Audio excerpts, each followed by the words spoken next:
அடுத்த செய்தியும் கர்நாடக அரசு சம்பந்தமான செய்தி தான். குறிப்பா காங்கிரஸ் கட்சி அப்படின்னு சொல்லி பார்த்தோம்னா, சேர்ந்தே இருப்பது காங்கிரசும் சிறுபான்மையரும், சேராமல் இருப்பது காங்கிரசரும் இந்துக்களும் தான். அது தொடர்ந்து சிறுபான்மையரை தாஜா பண்ண வேண்டும் அப்படின்ற ஒரே குறிக்கோள் இருக்கிறது காங்கிரஸ் கட்சி. இல்லை, குறிப்பா சித்தராமையா தலைமையில் இப்ப இருக்கக்கூடிய கர்நாடக காங்கிரஸ் ஆட்சி. நீங்க பாத்தீங்கன்னா பல இடத்துல இந்த வக்ஃப் வாரிய நிலத்துக்கான ஒரு பெரிய பிரச்சனைகள் வந்தப்போ அவர் வாய் திறக்காம இருந்தார். அப்புறம் மத்திய அரசே டைரக்டா இன்வால்வ் ஆகி வந்த செய்தி பார்த்தா, இப்போ மீண்டும் என்ன பண்ணியிருக்காங்க, கர்நாடகா பட்ஜெட்ல அள்ளி வீசியிருக்காங்க சிறுபான்மையினர் நலன். குறிப்பா சொல்லலாம் இஸ்லாமியர் நலன் அப்படின்னு சொல்லணும். அதில் உதாரணத்துக்கு எடுத்துட்டோம்னு வைங்களேன், ஒரு 5000 லேப்டாப் இஸ்லாமிய மைனாரிட்டி மாணவர்கள், ஒரு 5000 மாணவர்களுக்கு லேப்டாப் 50 ரூபாய் மடிக்கணினி தரப்படும் அப்படின்னு சொல்லியிருக்காங்க. இஸ்லாமியர்கள் வாழக்கூடிய பகுதி, கர்நாடகம் முழுக்க இருக்கக்கூடிய பகுதியில் கிட்டத்தட்ட 1000 கோடி ரூபாய்க்கு மேம்படுத்தப்படும் அப்படின்னு சொல்லியிருக்காங்க. அதே மாதிரி இஸ்லாமிய மாணவர்கள், அதாவது மயான பூமிகள், அந்த இஸ்லாமியர்களுக்கான மயான பூமிகள் கிட்டத்தட்ட 150 கோடி ரூபாய் மேம்படுத்தப்படும் அப்படின்னு இஸ்லாமியர்களுக்கான ஒரு தாஜா பண்ணக்கூடிய ஒரு பட்ஜெட்டாக கர்நாடகா காங்கிரஸ் தாக்கல் பண்ணியிருக்காங்க. இந்த செய்தி நீங்க எப்படி பாக்குறீங்க? நீங்க சொன்னதுக்கு மேலே இன்னும் கொஞ்சம் இருக்கு. நான் ஒரு பிரிண்ட் அவுட்டே எடுத்துட்டு வந்திருக்கேன். அதை படிச்சாவே போதும், பதில் சொல்ல வேண்டாம். அதாவது பட்ஜெட்டா இல்ல மைனாரிட்டிகளுக்கான பட்ஜெட்டா தெளிவா தெரிஞ்சு போயிடும். அதாவது 117 Maulana Azad model schools and Urdu schools, அவைகள்லாம் 600 கோடி ரூபாய் செலவில் மேம்படுத்தப்படும். இது ஒண்ணு. இது தவிர இதே போல 400 கோடி ரூபாய் செலவுல புதிதாக 100 பள்ளிக்கூடங்கள், உருது பள்ளிக்கூடங்கள், மௌலானா பள்ளிக்கூடங்கள் ஆரம்பிக்கப்படும். அங்கெல்லாம் +2 ஸ்கூல் +2 போஸ்ட் மெட்ரிக் ஸ்கூல் சொல்றாங்க. அதுல ஹாஸ்டல் 25 மைனாரிட்டிகளுக்கான ஹாஸ்டல் 25 ஹாஸ்டல் இருக்கு. அதுல மேற்கொண்டு 150 ஸ்டூடெண்ட் படிப்பதற்காக அதுக்காக நிதி அலோகேட் பண்ணியிருக்காங்க.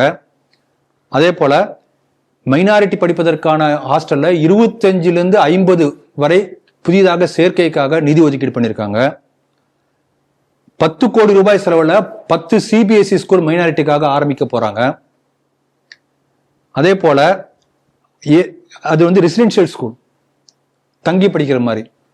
அதுல 4 ரெசிடென்சியல் ஸ்கூல்ல JEEE நீட் போன்ற காம்படிட்டிவ் எக்ஸாம், இதெல்லாம் மைனாரிட்டிக்கு மட்டும்தான், நமக்கு உங்களுக்குலாம் கிடையாது.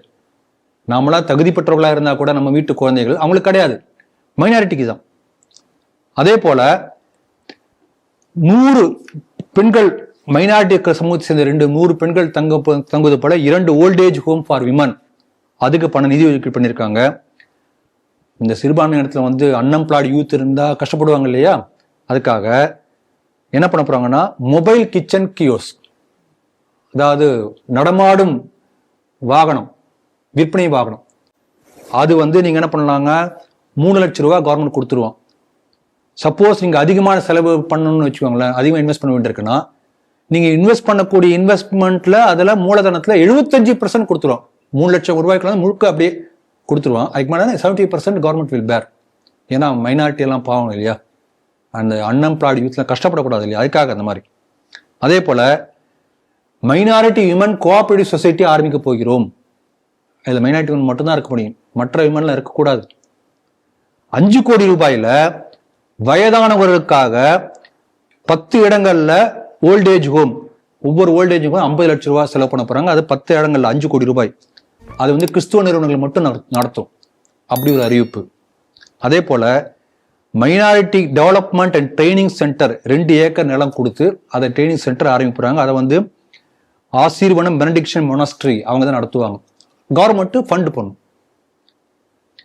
அங்க 31 +2 ஸ்கூல், அங்க +2 ஸ்கூல் சொல்றதுல PU காலேஜ் சொல்றாங்க. வக்ஃப் போர்டு நடத்தி கொண்டிருக்கக்கூடிய 31 பள்ளிக்கூடங்கள், அதாவது PU ஸ்கூலை காலேஜா மாத்துவதற்கான நிதி உதவி அரசாங்கம் ஒதுக்கீடு செய்திருக்கிறது. இந்த மாதிரி நீங்க சொன்னது நிறைய இருக்கு. இதெல்லாம் கூட போதும், சரி பரவாயில்ல, ஏதோ ஒரு வகையில மைனாரிட்டி பொருளாதார வளம் பெறாங்கன்னு பார்க்கலாம். கடைசியா ஒண்ணு சொல்லியிருக்காங்க, அதான் எனக்கு சிரிப்பு வந்தது. என்னன்னு கேக்குறீங்களா, அம்பேத்கருடைய புத்தகங்கள்லாம் உருது மொழியில் மொழிபெயர்ப்பதற்காக நிதி ஒதுக்கீடு பண்ணியிருக்காங்க. அது பண்ணியும் அவங்க யாரும் படிக்க போறாங்க என்ன?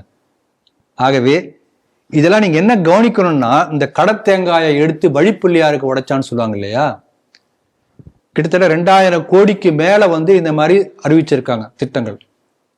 ஆனால் இங்க HRMC போல அங்கேயும் கோயில் நிர்வாகம் அரசாங்க கட்டுப்பாட்டுலாம் இருக்கு. கோயில் நிர்வாகத்தில் காசை எடுத்துக்கொள்கிறது, கோயிலுக்கு திருப்பி தரல. கர்நாடக அரசாங்கம் அதான் செய்கிறது. கோயில் நிர்வாகத்தில் காசை எடுத்து மைனாரிட்டிகளுக்கு கொடுத்து கொண்டிருக்கிறது. இதான் நடந்துட்டு இருக்கு நம்ம நாட்டில். இன்னைக்கு நம்ம பார்த்தோம்னா, அடுத்து நீங்க ஒரு செய்தி கூட சொல்ல போறீங்க, நான் எல்லாத்துக்கும் சேர்த்து பொதுவாக அப்பயே சொல்றேன். இன்று வரக்கூடிய பல சமூக பிரச்சனைகளுக்கு எல்லாத்துக்கும் அடிப்படை காரணம் 2 வார்த்தை. அந்த 2 வார்த்தை போயிடுச்சுன்னா வந்து நாட்டில் பல விஷயம் சுபிட்சமே ஆகிடும், பிரச்சனையே இருக்காது. பல சட்டம் ஒழுங்கு பிரச்சனையே வராமையே போயிடும், அமைதியா இருக்கும். அது என்ன 2 வார்த்தை கேட்குறீங்க இல்லையா? அந்த காலத்துல இந்த காமிக்ஸ்லாம் படிச்சிருப்பீங்க. ஒரு ராட்சசன் இருப்பான், மான்ஸ்டர். அவனை என்ன பண்ணாலும் கொல்லவே முடியாது. கடைசியா 7 கடல் 7 மலை தாண்டி போனா ஒரு கிளியினுடைய கழுத்துக்குள்ள உயிர் இருக்கும், அதை வெட்டினா செத்து போயிடுவாங்க இல்லைங்களா? அதே போல நான் 2 வார்த்தை சொல்றேன். அந்த 2 வார்த்தை நம்ம அரசியலமைப்பு சட்டத்தில் நீங்கினாவே போதும். 2 என்னன்னா, 1 சிறுபான்மை சிறப்பு சலுகை, இன்னொன்னு செக்குலரிசம், மதசார்பின்மை. இது 2 போயாச்சுனாவே நாடு உருப்பட்டு. சாமி தயானந்த சரஸ்வதி அழகா சொல்லி ஒரு இடத்துல அவர் ஒரு பொதுக்கூட்டத்தில் பேசுறார். பேசும்போது சொல்றாரு, இந்த மாதிரி ஒரு முஸ்லீமும் ஒரு மௌல்வி 2 பேரும் ஆர்கியூ பண்ண வராங்க. இப்போ நீங்கள்லாம் என்கிட்ட ஆர்கியூ பண்ணாதீங்க, நான் ஒன்றும் ஆர்கியூ பண்ண தயாராக இல்லை, நீங்கள் யார்கிட்ட முடியுமோ அங்கே போய் பேசிக்கோங்க அப்படி சொல்லிடுறாரு. இது வரைக்கும் நடந்த கதை அவர் சொல்றார். இது வரைக்கும் நடந்தது. இதுக்கப்புறம் வந்து நான் நடக்காத ஒன்றை சொல்றேன், கற்பனை பண்ணி சொல்றேன் உங்களுக்கு புரியறதுக்காக. இது வரைக்கும் நடந்த கதை. இப்போ இந்த 2 பேர் வந்து என்ன தாக்க வராங்கன்னு வச்சுக்கலாமே, அதெல்லாம் கிடையாது, நான் சொல்லபடி நீ கேட்டுதான் ஆகணும். என்ன தாக்க வராங்க, குச்சி எடுத்து அடிக்க வராங்க. அப்போ பக்கத்தில் ஒரு போலீஸ்காரர் இருக்கார். இது கற்பனை, இதுக்கப்புறம் உள்ள கற்பனை. அதே அவர் சொல்றார். போலீஸ்காரரை பார்த்து, ஏப்பா அவங்க 2 பேரும் அடிக்க வராங்க, நான் ஒரு ஹிந்து துறவி. உடனே அந்த போலீஸ்காரர் சொல்றாங்க, செக்குலருங்க, மதசார்பற்ற நாடு, நீங்க ஒரு முஸ்லீம் ஒரு கிறிஸ்டியன் ஹிந்துக்குள்ள நான் எப்படி உள்ள வர முடியும்? அப்ப சரி சாமிஜி புரிஞ்சாரா, போலீஸ்கிட்ட இருந்து ஒன்றும் உதவி வராது, நாமளே நம்ம தற்காத்துக்கலாம், நம்ம கொஞ்சம் பலம் இருக்குன்னு சொல்லிட்டு என்ன பண்ணாரு, தடுக்க போய் தற்காக்குறாரு. தற்காக்கும் போது வர திருப்பி தாக்கணும், அப்பதானே முடியும். திருப்பி தாக்க போறாராம். உடனே வந்து போலீஸ் வேற அரெஸ்ட் பண்ண வருதான். நீங்க சிறுபான்மை மீது தாக்குதல் நடத்தி விட்டீர்கள். இதை சொல்லி இப்படித்தான் மதசார்பற்ற தன்மையும் சிறுபான்மையினருக்கான சிறப்பு அந்தஸ்தும் நாட்டிலே தவறாக துஷ்பிரயோகம் செய்யப்பட்டு கொண்டிருக்கின்றன. அதுக்கு இந்த கதையை சொல்றேன்னு சொல்றாரு அவர். ஆகவே சுதந்திரத்துக்கு முன்பு இருந்தே காங்கிரஸ் இதான் பண்ணிட்டு இருக்கு. இந்த 2 வார்த்தைகளையும் பயன்படுத்தி நாட்டை சீரழித்திருக்கிறது காங்கிரஸ். அதனால இது வந்து கடுமையாக ஒரு கண்டிக்கப்பட வேண்டிய ஒரு மதவாத அரசியல் தான் நம்ம சொல்ல முடியும். இதை வந்து இதுக்கு தீர்வு என்னன்னா, முள்ளால எடுக்கணும்னு சொல்லுவாங்க இல்லையா, வேற வழி இல்லை. அதனால இவன் ஏன் இந்த மாதிரி பண்றாங்கன்னா, சிறுபான்மை முழுக்க ஒட்டுமொத்தமாக ஓட்டு போடுகின்ற காரணத்தினால்தான் இந்த மாதிரி அவங்க பண்றாங்க. ஆகவே ஹிந்துக்களும் ஹிந்து ஓட் பேங்காக இருந்து செயல்பட்டால் மட்டும்தான் இதுக்கு தீர்வு கிடைக்கும்.